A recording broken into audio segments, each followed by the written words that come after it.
Celtic Tomes, bringing you readings from bygone books.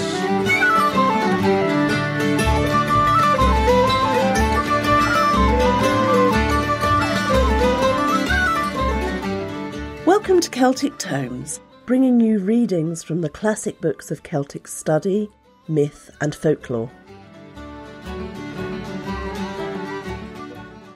The Preface to the Religion of the Ancient Celts by J. A. MacCulloch.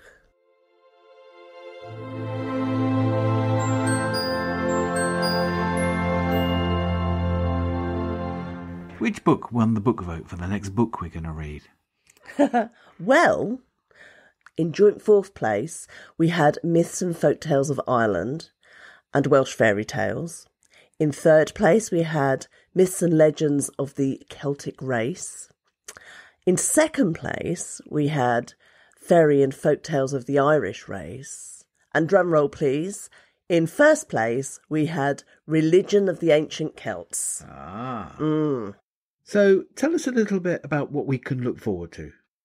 Scant records remain of the ancient Celtic religion beyond some 11th and 12th century written material from the Irish Celts and the great Welsh document Mabinogion.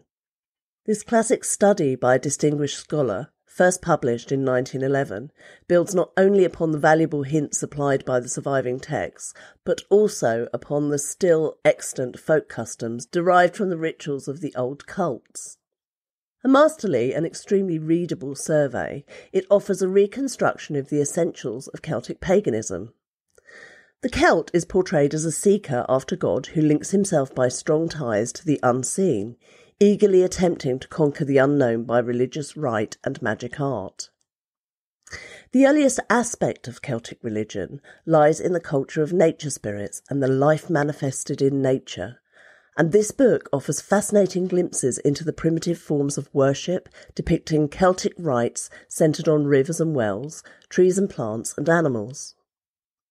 The Druids maintained an optimistic view of the afterlife, and the author presents the subject from the comparative point of view, drawing upon evidence from Celtic burial mounds to elaborate upon ancient beliefs and customs related to the culture of the dead, including the rites of rebirth and transmigration. So let's make a start with the preface to Religion of the Ancient Celts. Religion of the Ancient Celts by J. A. MacCulloch. This book is one of the best scholarly treatments of the ancient Celtic religion. Written in the early 20th century, Religion of the Ancient Celts includes extensive treatment of that perennially fascinating subject, the Druids. There is very little documentary evidence to go on. In particular, we have no actual sacred texts of the ancient Celts, as their texts were transmitted orally only to initiates, and disappeared forever when the last Druid died. Christianity became the dominant religion in the Celtic area before the oral traditions could become written down, unlike the Vedas in India.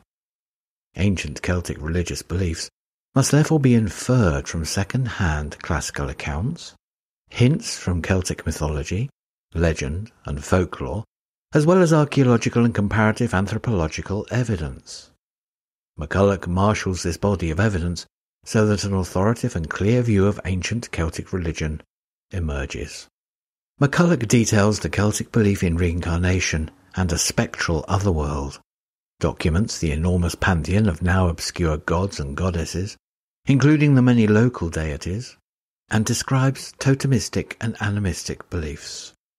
In addition, MacCulloch does not flinch nor sensationalise when describing the darker side of Celtic practices, including the famous burning man, human sacrifices, cannibalism, and exogamous incest. With so much spurious, flawed, and poorly cited information floating around on the internet about Celtic beliefs, it is important to review what is actually known about this subject. Hopefully putting this book online will provide some balance. John Bruno Hare, the founder of Sacred Texts. The Preface. The scientific study of ancient Celtic religion is a thing of recent growth. As a result of the paucity of materials for such a study, earlier writers indulged in the wildest speculative flights and connected the religion with the distant East, or saw in it the remains of a monotheistic faith, or a series of esoteric doctrines veiled under polytheistic cults. With the works of Messieurs Gaidoz, Bertrand and Darbois de Jubainville in France, as well as the publication of Irish texts by such scholars as Doctors Windisch and Stokes, a new era may be said to have dawned, and a flood of light was poured upon the scanty remains of Celtic religion. In this country, the place of honour among students of that religion belongs to Sir John Rhŷs, whose Hibbert Lectures, on the Origin and Growth of Religion as Illustrated by Celtic Heathendom, 1886, was an epoch-making work. Every student of the subject since that time feels the immense debt which he owes to the indefatigable researches and the brilliant suggestions of Sir John Rhys, and I would be ungrateful if I did not record my indebtedness to him. In his Hibbert Lectures, and in his later masterly work on the Arthurian legend, however, he took the standpoint of the mythological school, and tended to see in the old stories myths of the sun and dawn and the darkness, and in the divinities sun gods and dawn goddesses, and a host of dark personages of supernatural character. The present writer, studying the subject rather from an anthropological point of view, and in the light of modern folk survivals, has found himself in disagreement with Sir John Rhys on more than one occasion. But he is convinced that Sir John will be the last person to resent this, and that in spite of his mythological interpretations, his Hibbert Lectures must remain as a source of inspiration to all Celtic students. Most recently, the studies of Monsieur Salomon Reinach and of Monsieur Dottin, and the valuable little book on Celtic religion by Professor Anwyl, have broken fresh ground. In this book, I have made use of all the available sources, and have endeavoured to study the subject from the comparative point of view, and in the light of the anthropological method. I have also interpreted the earlier cults by means of recent folk survivals over the Celtic area, wherever it has seemed legitimate to do so.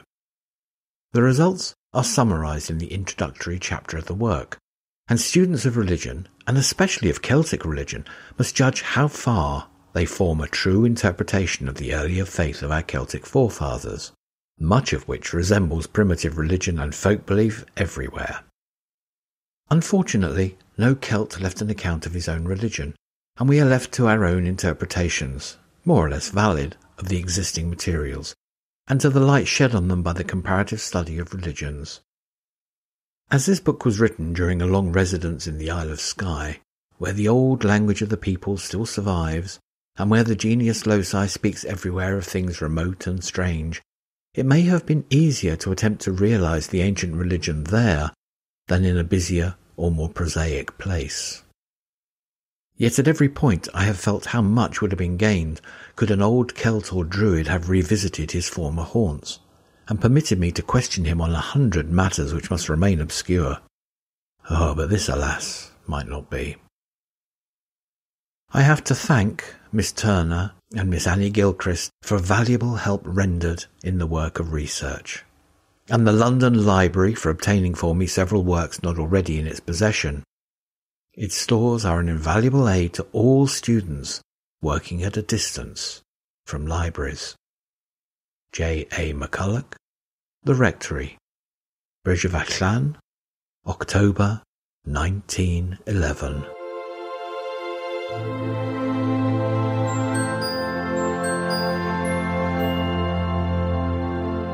That was The Preface to the Religion of the Ancient Celts by J. A. MacCulloch. A link to the full text can be found in the show notes. You'll find the show notes at celtictomes.libsyn.com. That's libsyn.com. If you'd like to leave a comment on this chapter, pop over to our show notes and leave us your feedback. If you've enjoyed this podcast, why not try our sister podcast, The Celtic Myth Pod Show, which brings the stories of ancient Celts to life with narrative and drama, as well as bringing you modern Celtic music, stories and information. Find The Celtic Myth Pod Show in all the places where the best podcasts hang out, or on our website at celticmythpodshow.com. You've been been listening to Celtic Tomes, read by Gary and Ruth. Our theme music is Gander in the Pratie Hole by Sláinte, and a link to their music can be found in the show notes at celtictomes.libsyn.com. This podcast has been produced by the Celtic Myth Show.